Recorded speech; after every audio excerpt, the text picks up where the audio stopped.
friends, welcome to Ambience kitchen. நம்ம கிச்சன்ல இன்னைக்கு என்ன பார்க்க போறோம்னா சாண்ட்விச் எப்படி பண்றதுன்னு பாப்போம். அதுக்கு தேவையான பொருட்கள் பாத்தீங்கன்னா ஒரு பெரிய வெங்காயம் எடுத்து இந்த மாதிரி குட்டி குட்டியா நறுக்கி வச்சிருக்கேன்.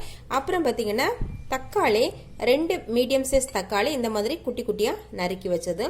அப்புறம் வந்து கேரட், அப்புறம் பாத்தீங்கன்னா நெய், அப்புறம் சால்ட், அப்புறம் 10 பூண்டு இந்த மாதிரி குட்டி குட்டியா நறுக்கி வச்சது. அப்புறம் ஒரு துண்டு இஞ்சி எடுத்து இந்த மாதிரி நறுக்கி வச்சது. இஞ்சி பூண்டு பேஸ்ட் கூட சேர்த்துக்கலாம். அப்புறம் ஒரு பச்சை மிளகாய் உள்ள விதையை நீக்கிட்டு இந்த மாதிரி நறுக்கி வச்சிருக்கிறேன். அப்போ நமக்கு வாயில கடிப்பட்டாலும் அது காரம் அதிகம் தெரியாது. அப்புறம் பார்த்தீங்கன்னா மல்லி இலை ஒரு அரை கையளவு மல்லி இலை, அப்புறம் பிரெட். வாங்க எப்படி பண்ணலான்னு பார்ப்போம். இப்போ ஸ்டவ் பற்ற வச்சு ஒரு பேன் அடுப்பில் வச்சிருக்கிறேன். இது காயட்டும். இப்போ நான் ஒரு ஸ்பூன் நெய் சேர்த்துக்கிறேன். நீங்கள் எண்ணெய் கூட சேர்த்துக்கலாம், ரிஃபைண்ட் ஆயில் சேர்த்துக்கலாம். இப்போ நெய் நல்லா காஞ்சிச்சு. இதில் வெங்காயம் சேர்த்துக்கலாம். வெங்காயம் ஒரு நிமிஷம் நல்லா வதங்கட்டும். இப்போ கரெக்டாக ஒரு நிமிஷம் ஆயிடுச்சு. இப்போ நம்ம பூண்டு, இஞ்சி, பச்சை மிளகாய் சேர்த்துக்கலாம். இது ஒரு 30 செகண்ட்ஸ் வதங்கட்டும். இப்போ 30 செகண்ட்ஸ் ஆயிடுச்சு. இப்போ நம்ம கேரட் சேர்த்துக்கலாம். கேரட் சேர்த்து ஒரு 2 நிமிஷம் நல்லா வதக்கிக்கணும். அப்போ தான் கேரட் கொஞ்சமாக வேகும். அப்புறம் விருப்பப்பட்ட காயெல்லாம் நம்ம சேர்த்துக்கலாம். உருளைக்கிழங்கு சேர்த்துக்கலாம், பட்டாணி சேர்த்துக்கலாம், ஸ்வீட் கார்ன் சேர்த்துக்கலாம், பீன்ஸ் சேர்த்துக்கலாம், கோஸ் சேர்த்துக்கலாம். இப்போ 2 நிமிஷம் ஆயிட்டு நம்ம தக்காளி சேர்த்துக்கலாம், உப்பு சேர்த்துக்கலாம்.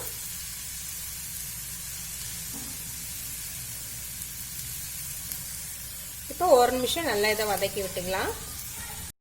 இப்போ மல்லி இலை சேர்த்துக்கலாம். இது கூடவே அரை ஸ்பூன் மிளகாய்த்தூள் காரத்துக்கு ஏற்ப சேர்த்துக்கலாம். பச்சை மிளகாய் சேர்த்துக்கிறோம்.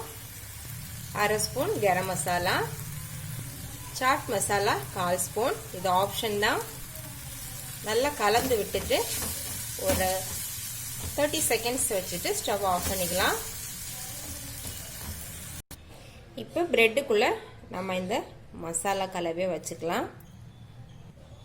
ஓகே, லைட்டாக ப்ரெஸ் பண்ணி விட்டுக்கலாம். ஓகே, இந்த மாதிரி எல்லா இதையும் ரெடி பண்ணிப்போம். இப்போ பேன் நல்லா சூடாயிடுச்சு. இதில் நம்ம கொஞ்சமாக கீ சேர்த்துக்கலாம். ஓகே, இப்போ பிரெட்டை இதில் மெதுவாக வச்சுக்கலாம்.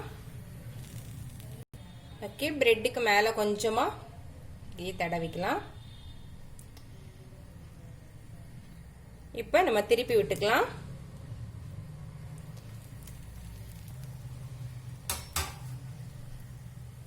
ஓகே, மறுபக்கம் நல்லா வெந்துச்சு. இதை வெளியே எடுத்துடலாம்.